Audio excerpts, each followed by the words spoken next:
Welcome to this explainer. Today we're setting off on a seriously fascinating journey. We're going to travel deep into the microscopic neurobiology of our brains, explore the literal blueprints of our genes, and then we're going to connect it all directly to that rectangular device sitting right in your pocket.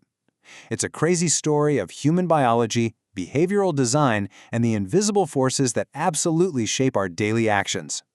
But before we even get into the science here, I want to break the fourth wall for a second and just ask you a very direct question. Seriously, honestly reflect on this. How many times have you checked your phone today? Was it to look for a text, an email, or maybe you just unlocked it, swiped around a bit, and locked it right back up without even realizing what you were doing?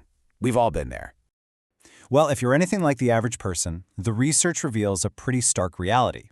You check your phone about 96 times daily. Let that sink in for a second. 96 times. That translates to an automatic, almost compulsive check every 10 waking minutes.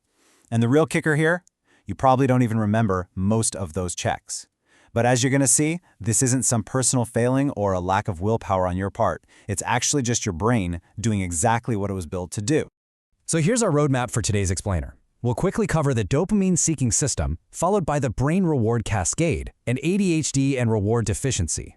Then we're going to pivot to our modern environment with the digital slot machine, explore changing your brain's baseline, and finally, wrap the whole thing up with reclaiming your reward system. All right, Section 1, the dopamine-seeking system, reframing the chemical. Let's just dive right into this first section by immediately debunking a massive, widely believed myth about how our brains actually operate. You've probably heard dopamine referred to a million times as the pleasure chemical, but I want you to mentally strike that idea right out of your head. Dopamine is actually the brain's seeking system. It's like your internal GPS, your ultimate motivational speaker. It drives anticipation, not satisfaction. When dopamine gets released, your brain is essentially yelling, "Hey, pay attention, something potentially rewarding is happening here." It's this brilliant evolutionary mechanism perfectly designed to make us hunt, forage, and ultimately survive. Moving on to Section 2, the brain reward cascade, the brain's engine. Let's see exactly how this seeking system builds into a truly powerful biological drive. Now, this dense, incredibly interconnected neurochemistry is happening deep within the brain's reward regions. Notice how it starts right at the top with serotonin and the hypothalamus.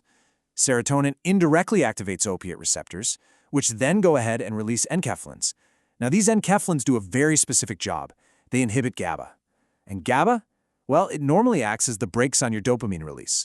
So when GABA is inhibited, boom, the brakes come completely off. The result is that dopamine is flooded into the nucleus accumbens, which then activates those D2 receptors to create that really profound feeling of well-being and reward. It's just this beautifully orchestrated cascade of chemical dominoes. Section 3. ADHD and reward deficiency, the genetic deficit. So what exactly happens when this whole complex system is genetically underfunctioning right from birth? Well, this brings us to a really interesting concept called reward deficiency syndrome, or RDS. RDS basically represents a genetic breakdown in that beautiful brain reward cascade we literally just looked at.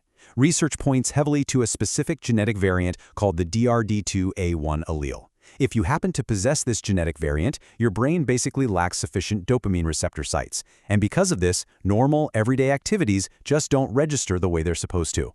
The brain is constantly starved for reward, basically operating at this low dopaminergic baseline. And that brings us to how attention deficit hyperactivity disorder, or ADHD, fits absolutely perfectly into this picture.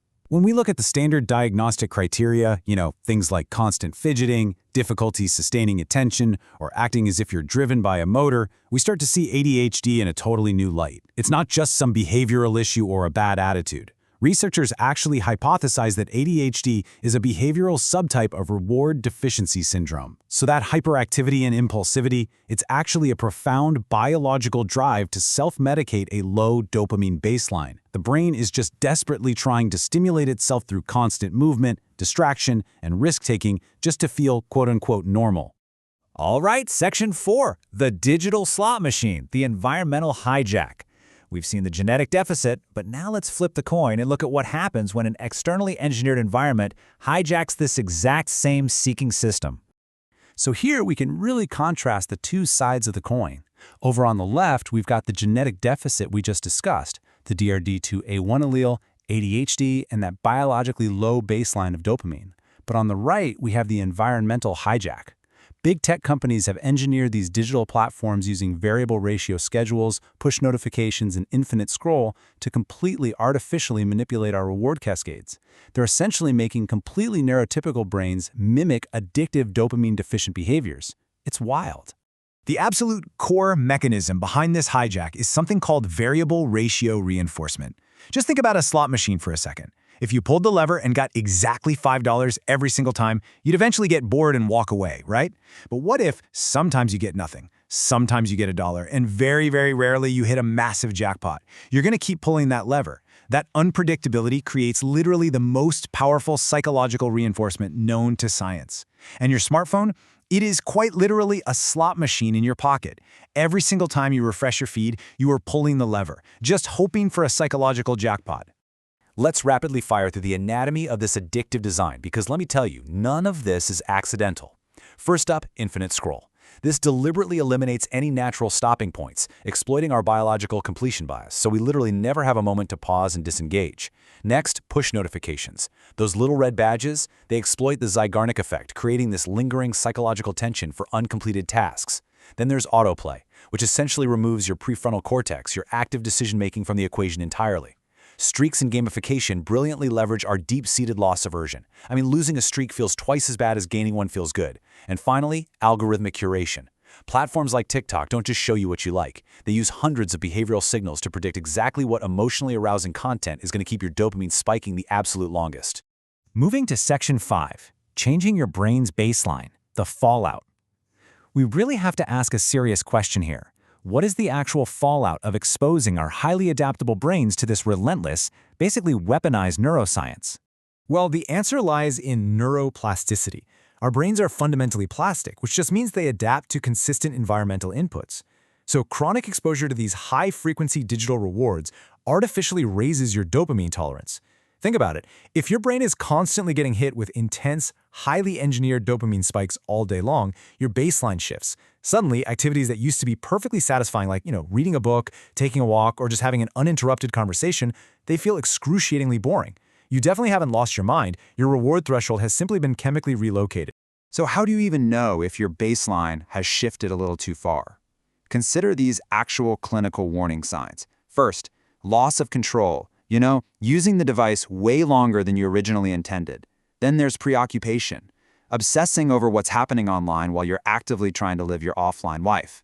Tolerance, needing more and more screen time just to feel okay. And finally, withdrawal, feeling irritable, anxious, or restless when you're separated from your device. I really encourage you to just kind of evaluate your own habits right here. Is your digital use causing functional impairment in the things you truly value in your real life? All right, Section 6, reclaiming your reward system, the fix. And here is the truly great news about neuroplasticity. Just as your brain adapted to all that constant digital stimulation, it can absolutely be wired right back to a much healthier state.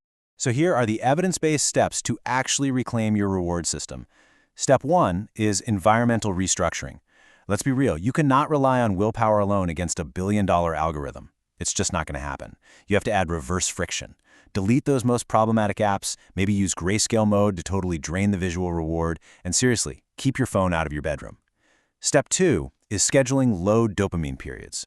You need actual periods where you engage only with single-task, offline activities just to resensitize that reward circuit. And step 3 is absolutely crucial. Rebuild offline rewards. You can't just subtract the digital hits. You have to replace them with deep, sustained satisfaction through things like physical movement, creative expression, or actual face-to-face connection.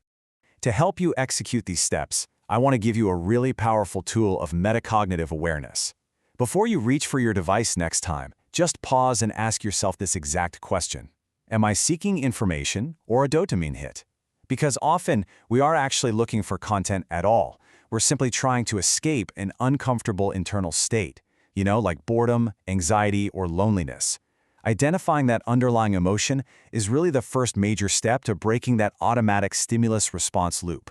Which brings us to the end of our explainer, and I want to leave you with this final, somewhat provocative thought.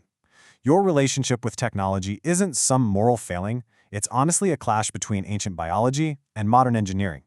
The goal here isn't to just throw your phone in the ocean, but rather to really ask yourself, are you using technology with awareness, intention, and control over your own reward systems?